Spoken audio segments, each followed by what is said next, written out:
everyone. We are live in Avio's journey. What is up, everybody? It's good to be here. It's ACX Thursday. I love ACX Thursday, and I'm excited to be doing this episode today with you. My name is Anthony Pica. This show is all about helping the new and upcoming voiceover artists grow their business and sidestep all of the crazy things that I seem to step on and have some coffee in the meantime. So today, I want to talk about a variety of things. But one of the things I want to remind you is that this session is also a question and answer session. So any questions that you have concerning ACX, please feel free to post them in the group on Facebook, Twitter, YouTube, Instagram, wherever you are. Please feel free to post your questions, and I will humbly try to answer them for you. But today, while you're getting set up, while everybody's coming in, while you are thinking about your questions and getting them posted, there is a delay, by the way, so just be aware that when you post something, it might take a few moments for me to see it. So I want to talk to you real quick while you guys are doing all that about a little known thing on ACX that I find very useful. As you know, and I've said it a bunch of times, I love when work comes to me, when it finds me, as opposed to me having to go audition. And ACX is all about a site that is that you go to audition on. Now, a cool thing also is that ACX, if you haven't noticed, when you go onto the site, you can also search all of the different producers, which is what they call voice artists, okay? The producers. And as you do that, you'll go to this page where there are, thousands and thousands and thousands of, samples, okay?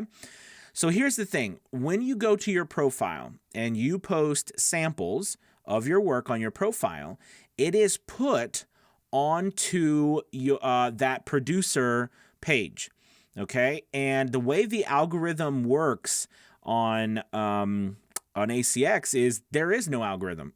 Basically, when you post your samples, it goes to the top of the list on the very first page, and it keeps cycling through all of the samples that get posted.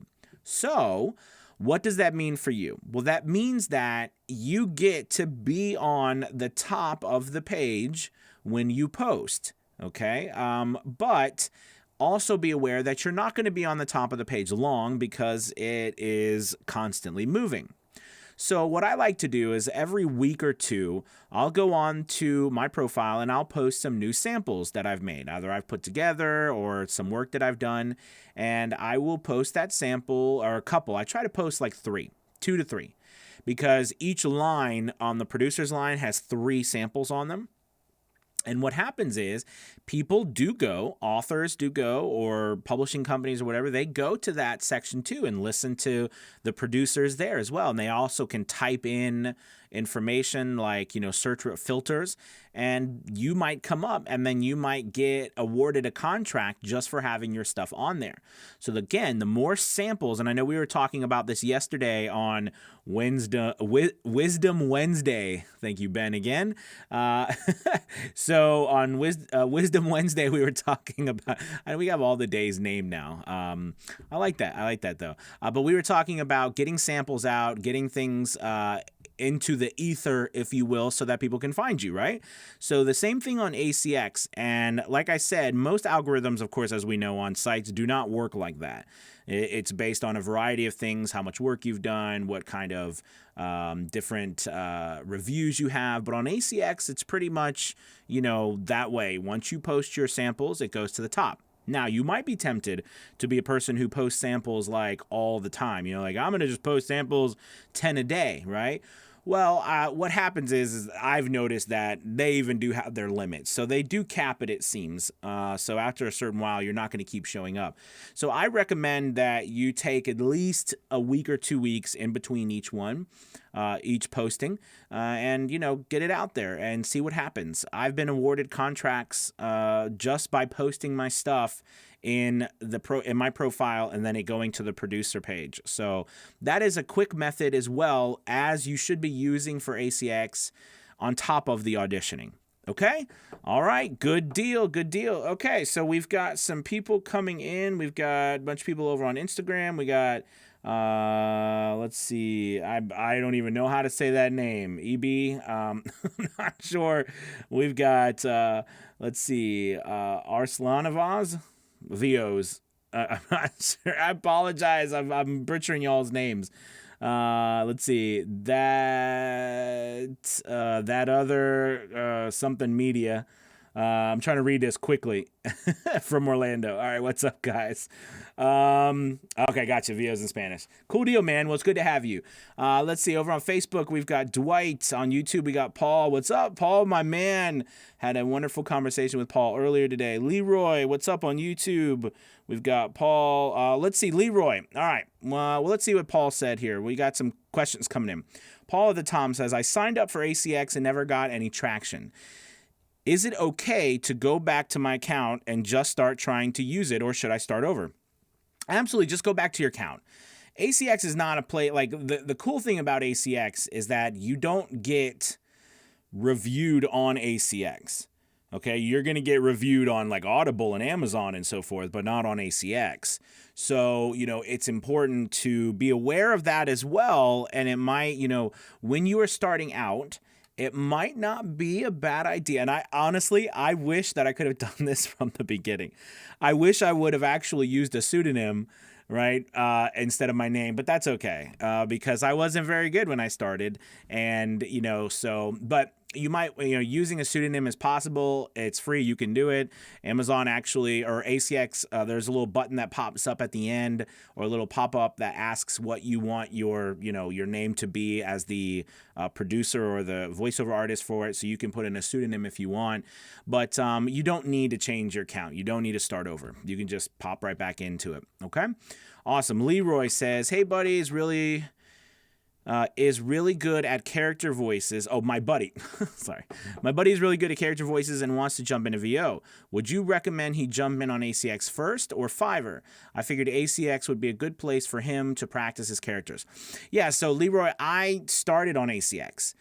Because ACX was a place that I didn't need tons of samples. I know I just did a talk about samples, but you don't need samples to start off because all the books are there for you to audition for. So I didn't need samples. So I recommend jumping into ACX and Fiverr, giving it a shot. But ACX is a great place because there are different people. I mean, there's other indie authors, right, or indie publishers looking for new voice artists too. You know what I mean? So it's a lot easier to get work, and there's so many books.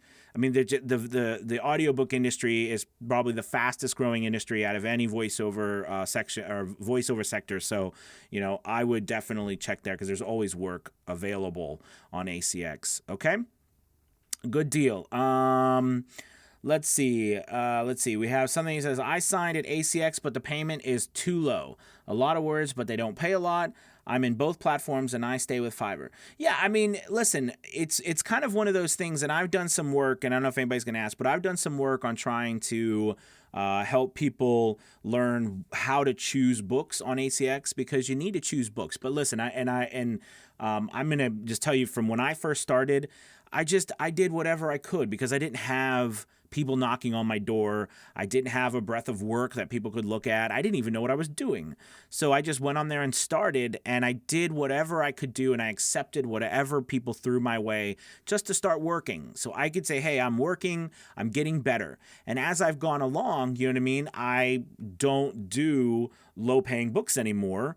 You know what I mean? I'm doing a lot of other things. But when I first started, I did everything I could, no matter how much they paid or how little they paid, just because I wasn't doing anything. So I wanted to get work, so you definitely need to judge where you are.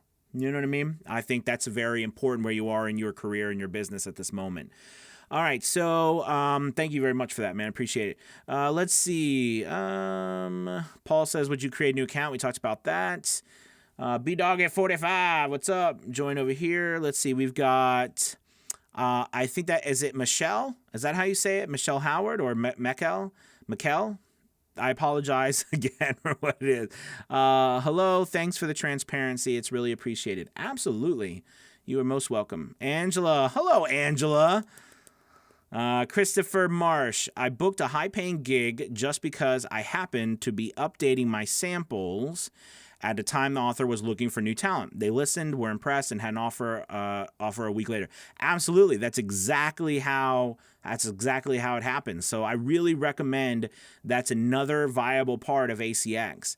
By the way, I do have an ACX course, and it's very comprehensive in this manner of how to find business. But there's also a couple of other ways that you can find business because there's publishers on ACX too. So there's ways that you can search for them and things. So that's really beneficial.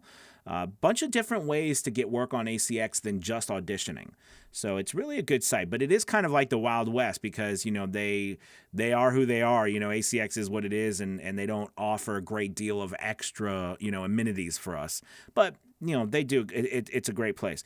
Let's see. Phil, what's up, Phil from Facebook says, I've noticed that whenever I audition, I will always load a sample too, and I've received surprise emails from authors. Yep. Kevin says, hi, what's up, man? Zach, hello. Mark, hello, what's up? When setting up ACX profile, do I set it as a narrator or producer?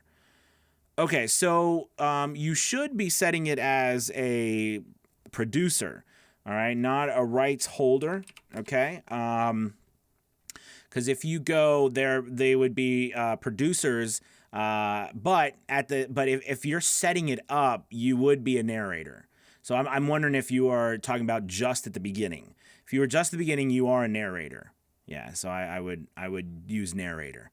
Okay, but they're considered producers from the ACX standpoint. Like when you go on there, it says producers for hire. I mean, that's what they call us. But if it says narrator when you're setting it up, do narrator. Okay, let's see. Michelle says, what books do you recommend? Michelle says, what books? I think that's right. What books do you recommend to do samples? I'm just getting started and have no idea. Great idea. So, anything that, okay, so here's the thing. There are some like rules of thumb, right? First and foremost, that you can use anytime are books that are in public domain. Okay, books that are in public domain are perfectly fine. I would like to point out, though, as well, and this is, something that I believe firmly, I have also used other books that are not in public domain. I've used auditions that I've had. Now, I've actually asked people if I could use their book, but if I audition on ACX, you know what I mean, and I put that audition on ACX, I'm fine with that. But I always ask.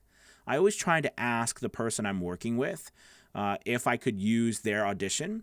But more importantly, you know what I mean, it's okay to work with a book, especially when you're just starting out. It's okay to use a book but here's the thing. You need to make sure you slate your work properly. The problem that most people get into, and the reason why there's such a hoopla of what is legal and what's not legal, is because people don't slate their demos correctly or their samples correctly. Meaning, like, they don't give the proper shout out or credentials or whatever. You know what I mean? They don't tell you who has written the book, et cetera, when they do it. But when it comes to samples, it's such a gray area because, you in a way you're promoting their book, and you're not claiming it's your own work. I think the best rule of thumb, though, is if you can ask, great, ask. But if you're going to use a book that is not in public domain, you need to make sure that you slate it right and make sure you say that this is a sample. Okay, I always do that. This is a sample only. All right, make sure you say that because in the end, I mean, they're not hiring you for doing that book. They're hiring for your style, how you read. So I always slate it by saying, this book is written by, or the title of this book is some and such, written by such and such. I take a pause and then I go. I say this Anthony Pica, title, what who wrote it, pause, and then go. And then you can say, this is for sample purposes only. I mean, that's a great way to also make sure that you cover your backside. But the crazy thing is a lot of people use any books and people don't come after them. But if they do, and they claim that you are, using their book to profit from, it's important that you cover yourself in those ways I just said, okay? All right, good deal. And then you said what? Yeah, so we kind of covered that. Let's see. Yes. Jorge, I do a lot of Spanish voiceover. Nice, man. Welcome. Lisa says, could you clarify when a narrator is a producer or when not? So ACX views us voiceover artists as producers. That's what they call us. We are a producer. The people we work with are rights holders. Okay, they hold the rights. We are the producers. The narrator idea was when you are filling out your profile, all right, and you click, and you're filling out all the different things, you are going to be a narrator, all right, as opposed to an author. A lot of times there are people on there who could be both and they don't know, which does cause problems for ACX. Like if you heard about the scam or the situation that was going through ACX when they were having issues with people using books that were not their own. But anyways, that's what it is. So a producer is what they call voiceover artists, but when you're filling out your profile, make sure you click the narrator spot, okay?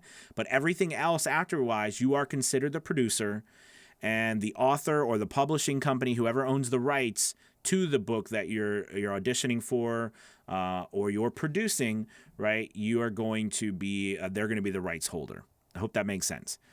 Okay. Let's see. Any questions over here on Instagram? All right, we got Kevin says, thanks. Just setting up my account. Awesome. Michelle says, yes, you pronounced it right. Great. All right. Michelle says, do I say it's a sample on my demo? Well, if you are using, I like to.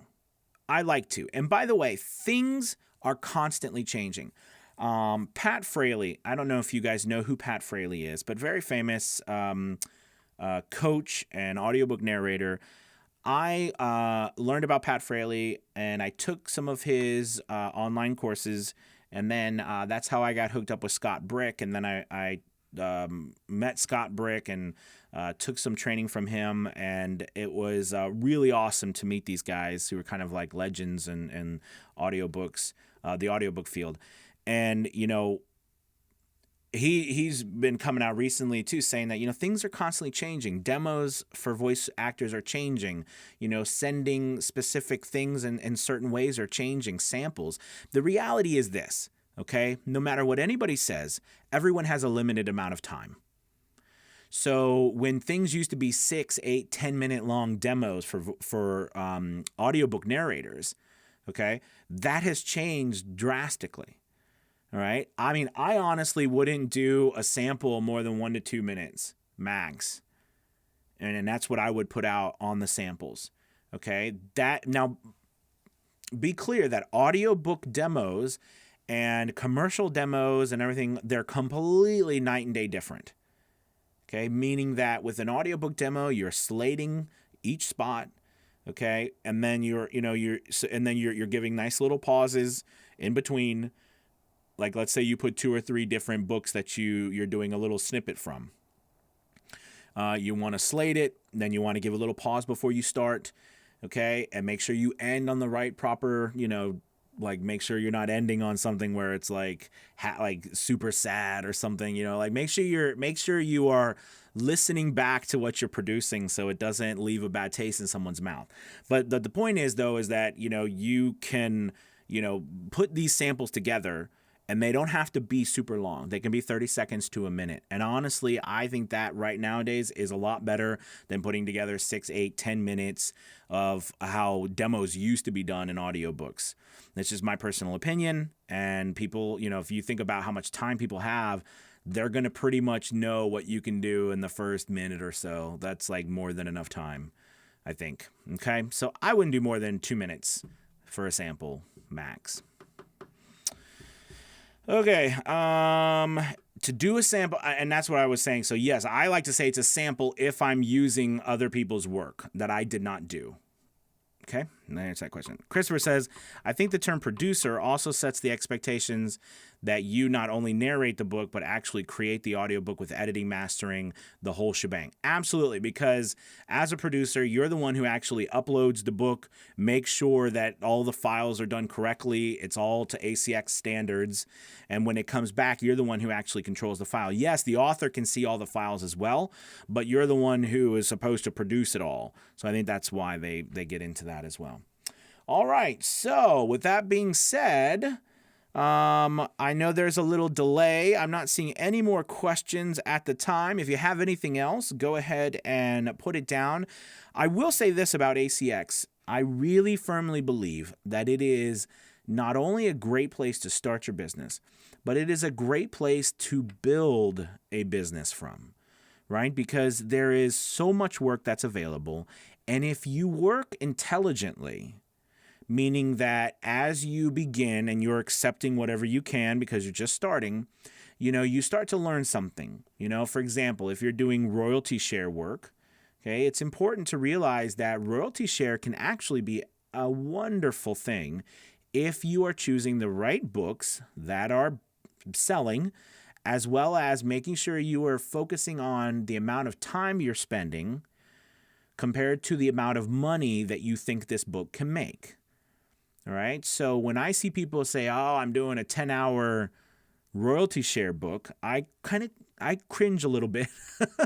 Okay, I cringe a lot because that's a really long royalty share book for me, just because, that is a lot of time that goes into it, right? Because 10 per finished hours probably is around 40 to 50 hours of work for us. And if you think about 40 hours of work, and you could possibly make $1 or less, right? If it doesn't sell any, that is like a huge gamble. So what I tried to do, and I was working on royalty share books, is do a lot of work on lower, not as books that weren't as long, books that were 3 hours or under. And then I tried to focus on only auditioning for the books that were, high up on the sales rank, right? That had reviews and things like that, so that it really worked out that if I did the book, I was going to be successful at it. Do you know what I mean? Now, if that is the case for a longer book and you want to roll the dice, that's fine. It's your business. I just know for me, that's how I did it, and that's how I kicked my whole business off. And I still, like last month, this was like a couple years ago I started. Last month, I sold almost 600 books. And I don't do anything. These are books that just sell and I get a royalty for each one of those books that sell. So, it's a nice thing too. And then they have the Royalty Share Plus, which allows you to do royalties as well as getting some money up front, which I really love as well, to offset that cost or worry of not making, any money from the royalties. Okay, you guys, well, I really appreciate it. Let me see if there's any other questions. If not, we are going to call it for today. Let's see. Christopher says, first book was 12 hours, royalty share. Let's just say the value was really in the experience. 12 hours, man. You are a saint. 12 hours royalty share. That's tough. That's tough. I bet it was a good experience. Yeah, man. Yeah. All right, you guys, thank you so much for watching. I really appreciate it. Please make sure that you share this, you subscribe if you're on the YouTube channel. Make sure you retweet this and like it, wherever you are, and share it with someone who you feel needs it. And as you know, tomorrow we are going to be doing Fiverr Friday. Super excited about that. Also, by the way, and I don't usually talk about this, but people have been asking me, or people have been telling me they didn't know. So I am a voiceover coach as well as a voiceover business coach too. So if you're interested in any of that, people are going to be like, I didn't know, you never say it. So I am those things too. So if you're interested in that, you can go to the website, www.aviosjourney.com. The link is always in the description below, and check that stuff out. And there's courses, there's all kinds of good stuff there. And, or you can just message me. I'm cool. I answer my own messages. Yes. So you will get me. All right, is there anything else? Let's see. Being a stay-at-home dad, I have an extremely limited amount of time. If when I start auditioning, should I not audition to too many in case I get selected for more than one? Philippe, just go for it, dude. Don't even sweat that. Having too much work and having to say no is a good problem. Don't worry about that, right? Because you can always say no. But you can't get more work unless you audition for a whole bunch. So my recommendation is you audition for as much as you can, and as the work starts to come in, then you can start to worry about it being too much. Okay? All right, you guys, thank you so much. You have a wonderful, wonderful Thursday. I will talk to you later. Goodbye. Goodbye.